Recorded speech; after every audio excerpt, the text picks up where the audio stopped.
good morning. I must admit, I was in the meditation. Took me a minute to come out, and then thank goodness Karen said, you're up. So good morning, good morning. Here we are this month talking about, learning about, and being about my favorite topic, abundance. And the reason it's my favorite topic is that it has been my biggest life lesson. Prosperity, abundance, affluence, all those things have been my biggest life lesson. So today, or when Chuck sent me the email asking, well, what's your title? What came through me is, where are your affluence tenets? We all have tenets by which we live our lives, okay? And there's different tenets for different things, and it all melds together, and it all comes together like that. So we're going to talk about and learn about and co-create together our affluence tenets. However, who was I telling this morning that life now for me is about fun? I'm letting the little girl, thank you, Patricia, it was Patricia, Matt's wonderful mother, as I know her. I'm letting the little girl in me lead things these days, let her lead the next 3 decades of my life. So we're going to start out with a joke today, for the fun of it. So I'm going to read it because joke telling up until this moment has not been my long suit. However, here we go. So children were lined up in the cafeteria of a Catholic elementary school for lunch. At the head of the table was a large pile of apples. The nun had posted a note on the apple tray. Take only one. God is watching. Moving along the lunch line at the other end of the table was a large pile of chocolate chip cookies. A child had taken it upon themselves to write a note that said, take all you want. God is watching the apples. Isn't that wonderful? Isn't that great? Because a lot of times that's what we're doing in life, you know? We look like at this, like, oh, I can't have all of that. But then we look at this and say, oh yeah, it's all mine to have. And the truth is that it is all ours to have. It is all the abundance of the universe giving of itself to and as each one of us. However, sometimes we have some beliefs in scarcity. And we maybe don't even realize it's a belief in scarcity because those words don't actually fit with our faith philosophies. You know, belief in scarcity. Oh, no. However, sometimes it's in there and we're not aware of it. And so I was trying to think of, in my life, in what ways was it in me? And one of the first ways that came up is it's in me in the race consciousness. And by the race consciousness, of course, I mean what everyone's thinking. And if you turn on the radio, the TV, go on the internet, listen to a podcast, there is a race consciousness of scarcity these days. There is, even if you're watching, I like to watch old rerun TV shows from the 60s, because maybe that when I was younger, and I loved them, and they're funny to me. So I like to watch things like Andy Griffith and the Golden Girls. And I see these commercials on these shows about scarcity, about animals who are in dire straits and they're gonna die until we donate something for the shelter, and then everything is gonna be okay. Now, that might end up happening that way. However, what comes to me is that this is a real belief in scarcity, because there is more than enough wholeness, abundance, prosperity, health, wealth, peace, joy, grace, mercy, goodness, gladness, and on and on and on for all of us. However, in our world today, scarcity has been talked up in the race consciousness more than the givingness and the goodness of spirit. An example that comes to my mind, scarcity is talked about, you know, I see a lot of ads too about student loans and how student loans are going to ruin the next generation. However, how many of us really heard about and rejoiced in the gentleman, Robert Smith, who gave a commencement speech? And at the commencement speech at the college he gave it to, before he started speaking, he said, oh, by the way, I'm going to be paying every one of you graduate student loans. Every one of yours. And I see like a few of you shaking your head. However, it wasn't really talked up a lot. It wasn't, I didn't hear it on continuously negative news, CNN. I didn't hear it on, my own personal opinion, I didn't hear it on Fox. I didn't hear it on NBC, ABC, all those stations. I did hear it on PBS. However, so that's what I mean by the race consciousness. There's a lot of thoughts swirling around about scarcity, that it is the only entity. And it is not the only entity, because there is no dualism in spirit. And so abundance, scarcity, they are all in the oneness of God. They're all in there. So that's one of the ways that we can not think, we can be like the kids and the apples and the chocolate chip cookies. Another way that we can have a belief in we can have limited thinking versus a belief in the infinite abundance of the universe is our family axioms. I love that word. You guys know I love words. But our family axioms, and what that came to me as the universally accepted principle or rule. Okay, so I grew up in a family of great love, great abundance, and great colloquialisms. So one of the colloquialisms that my parents used to say all the time, that I now realize sunk into me, into the very fiber of who I am, money doesn't grow on trees. Yeah. And I'm sure that our parents, our grandparents, all of our ancestors said it for a good reason to themselves. There was a reason they said it. However, it does start us on a foundational knowingness that money doesn't grow on trees. Apples grow on trees, plums grow on trees, all sorts of things grow on trees, which is a way of saying that money is not everywhere abundant, yet it is. It's available. It's available. When I first came into New Thought, as a lot of us, I was very taken with manifesting things. Okay, manifesting this, manifesting a parking spot, manifesting this, manifesting that. And I got to know, a dear friend of mine used to say, money is the easiest thing to manifest. Because it is, really. As long as we accept the infinite givingness of spirit, it shows up. Now, it may not show up in the amount we have decided. It may not show up on the time we have decided. It may not show up in the way we have decided. However, it is there. It's the availability of it is for each one of us. So when we think about some of these family axioms that we have had, we all have, the mine was money doesn't grow on trees. We all have different family axioms that have affected us. Because, I think it's between 0 and 3 or 0 and 4 is when a lot of our belief systems get poured into us. And they're cemented in there. They're in there tight. They're in there. They're staunch. So some of these things, our family axioms have taught us the limited way of life versus the limitlessness of life. So that's another way to pull ourselves away from the infinite abundance of the universe. And a final way to pull ourselves away from it is mediocrity versus excellence. It's easy to be mediocre. It's very easy to just keep on schlepping along, doing what we're doing, being what we're being, and just be mediocre. However, what Spirit requires of us, what Spirit gives us, what Spirit expects of us is excellence. There's excellence in and as each one of us.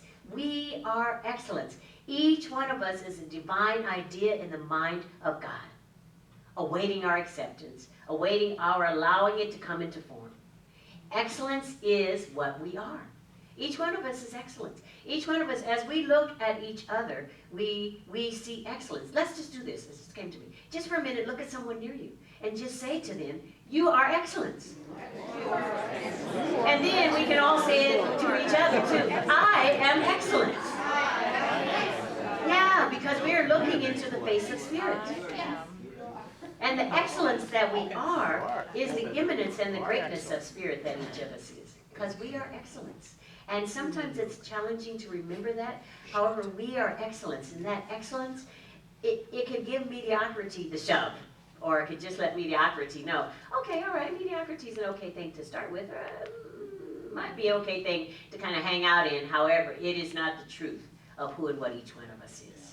It has nothing to do with the truth of what we are.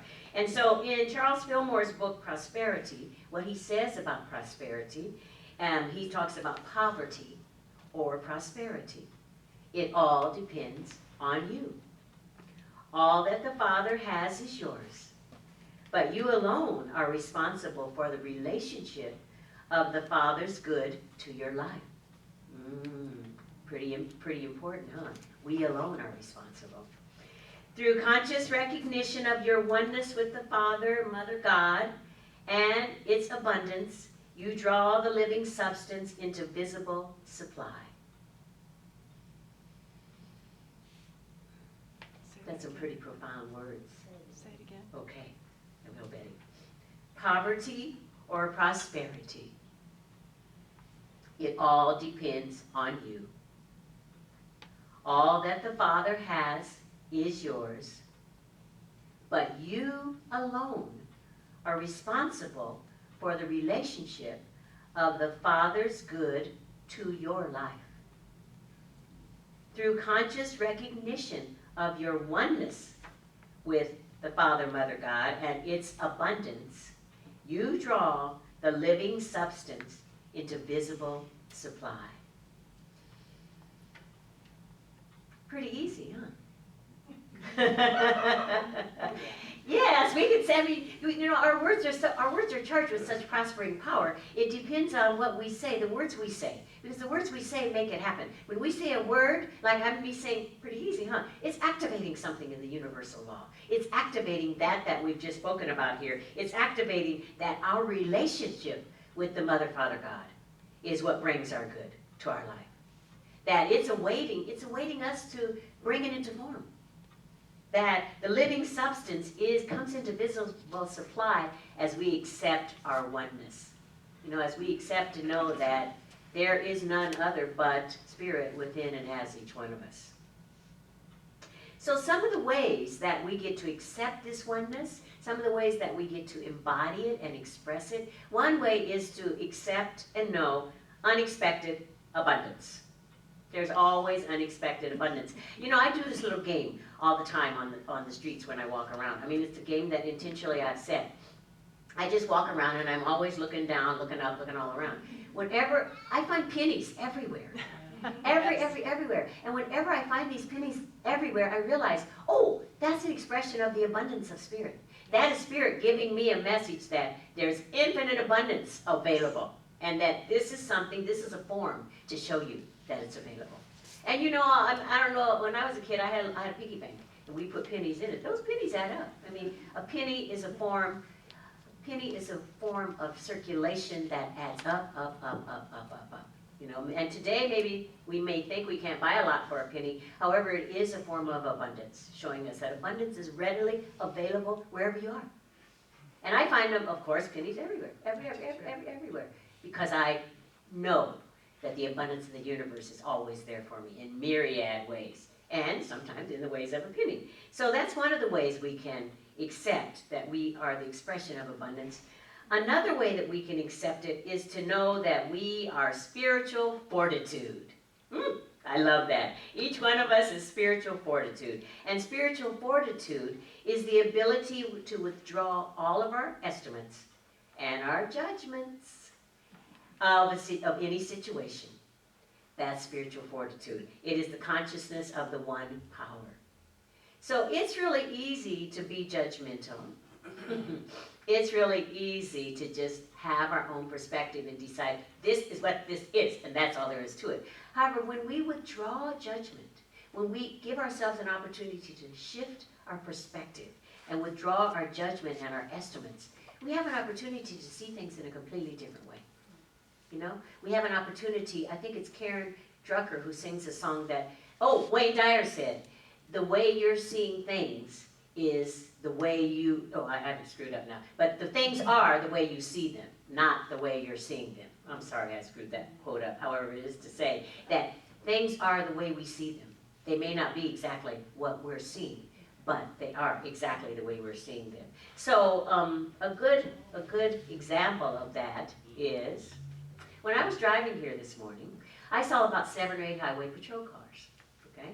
Now, I have been known since I was 14 and a half when I got my driver's license to have a little bit of a lead foot.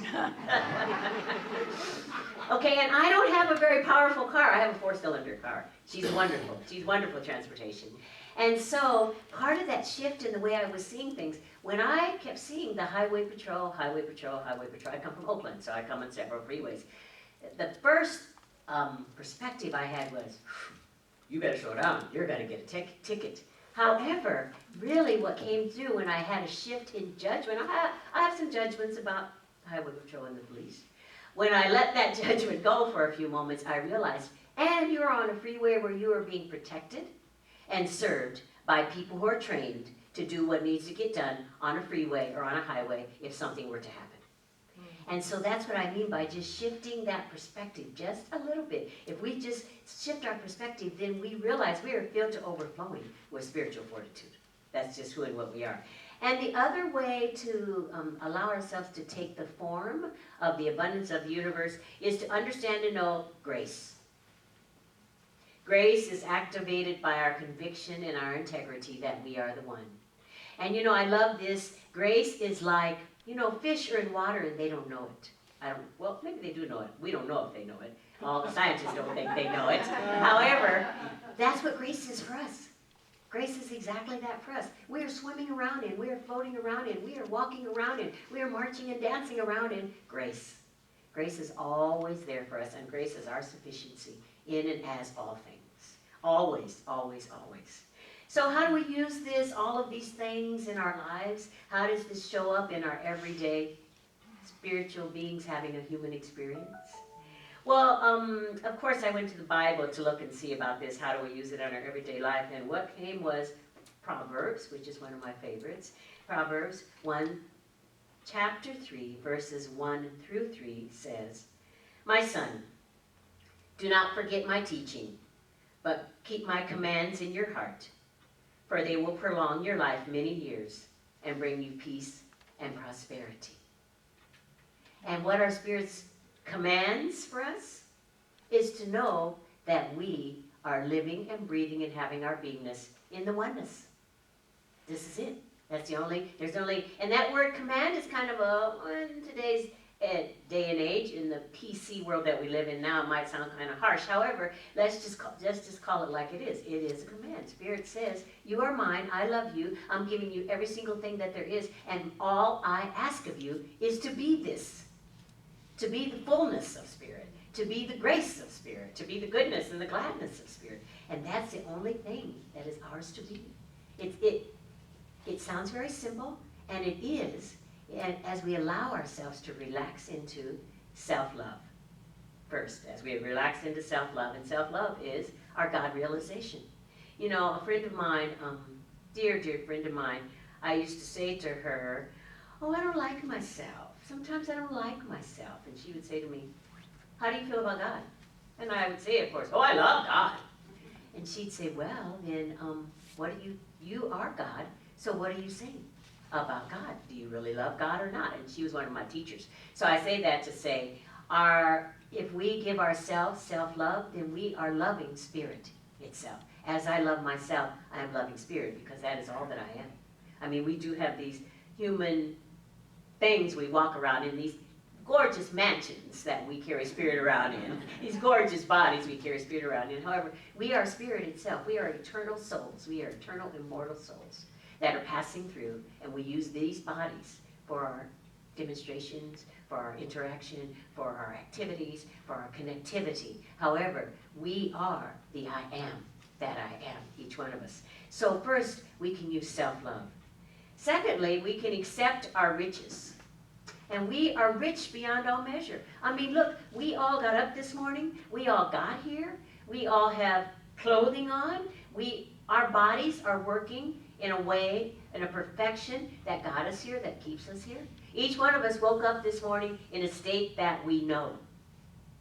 Okay? My grandma Verona used to say, when people would say to her, "Wow, it's good to see you," she'd say, "It's good to be seen instead of viewed. It's good that I didn't wake up on the cooling board today." Yeah, my grandmother Verona was from Arkansas. And in Arkansas, that's what they did with people when they made their transition. They put them on a cooling board so that their friends and family could see them. So really, when we think about, I know it sounds funny, but it's really true when we think about, like each morning when I awaken, I'm always give thanks, and I'm thankful that I have awakened in a state in which I am aware of the state I have awakened. Like I know what to do with this, with the way I awakened this day. And we've also awakened in our right mind, whatever we call our right mind, but we've awakened in our right mind. The other way that we get an opportunity to follow the commands of being in the oneness of Spirit is with the F word, forgiveness. Forgiveness, forgiveness, forgiveness. And forgiveness simply opens us to the flow of God's riches. Forgiveness opens us to the flow of the Spirit's riches. Because forgiveness gets us in the present moment. It gets us out of the past and out of the future. It gets us in the present moment. And I know you've heard this a lot, however, it bears repeating. When we forgive someone or something, it is for our life that we're doing it. Because the other individual's life is going on.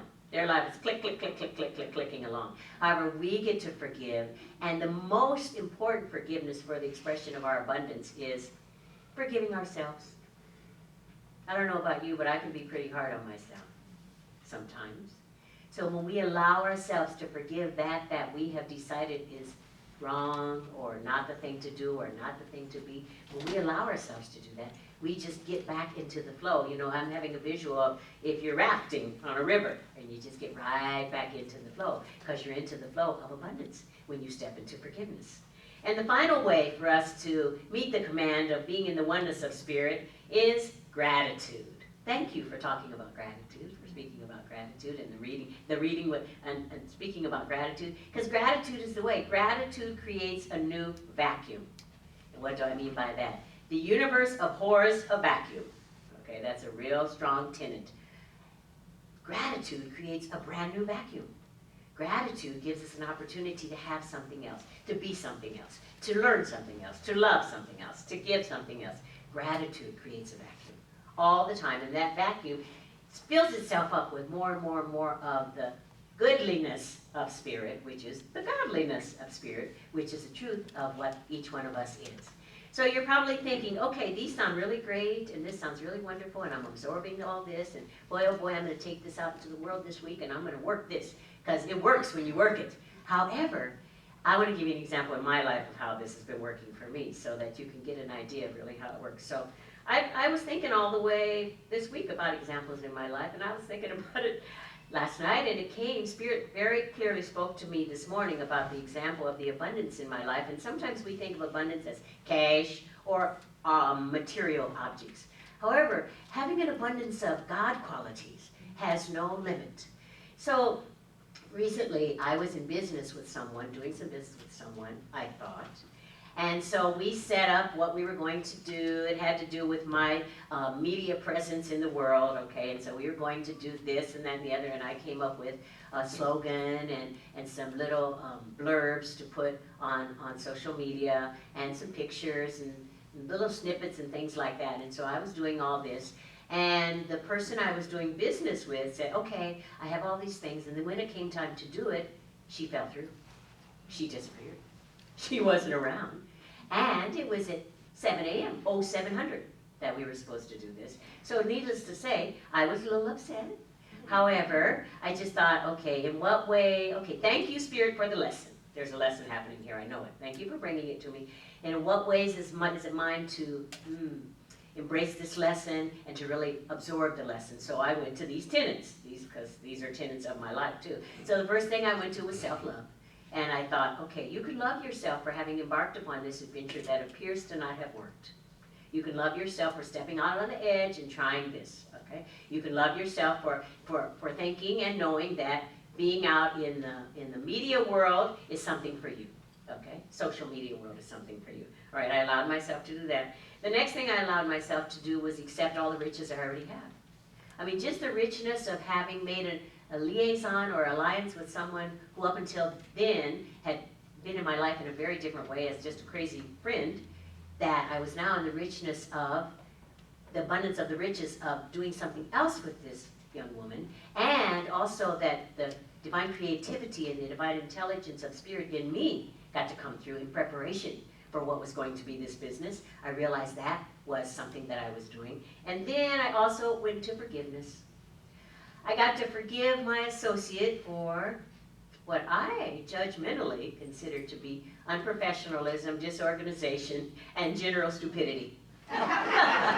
Which is where I went. I'm going to be transparent. But I got to be in a place of forgiveness of that, to know that I was forgiven. There was nothing to forgive. Okay, and I also got to forgive myself. Forgive myself for saying to myself, for running something in the back, way back in my mind and saying, well, Verona, why did you even try this? Okay, and so I got to be in a place of forgiveness for myself, a place of forgiveness for her, a place of forgiveness for the entire situation, and the knowingness that this is a really great lesson happening here. Thank you, Spirit. And the final thing was to be grateful.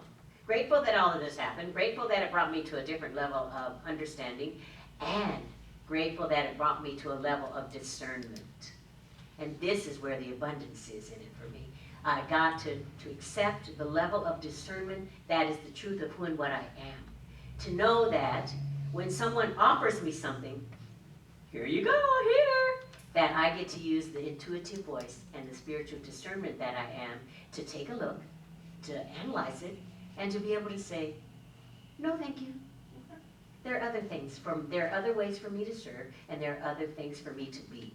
So I tell you all that in that it came to me that we often think of abundance in a materialistic way, or in a way that we can put our hands on, abundance in a way that our senses can quantify.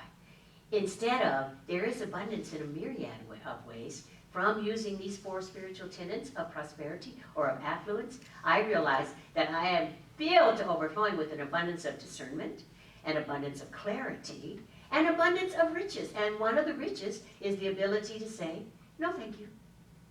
So if we allow ourselves to use these tenets, if we allow ourselves to know that we are the ones that we're looking for. We are the answer.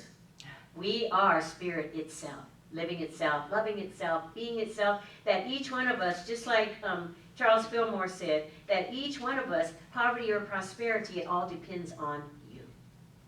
That if we allow ourselves to open up to the awareness and the consciousness of the givingness of spirit within us, that it's a real short little step and walk to the outpicturing of and the substance formation of the abundance and the affluence and the prosperity and the richness and the lavishness of spirit in and as each one of us.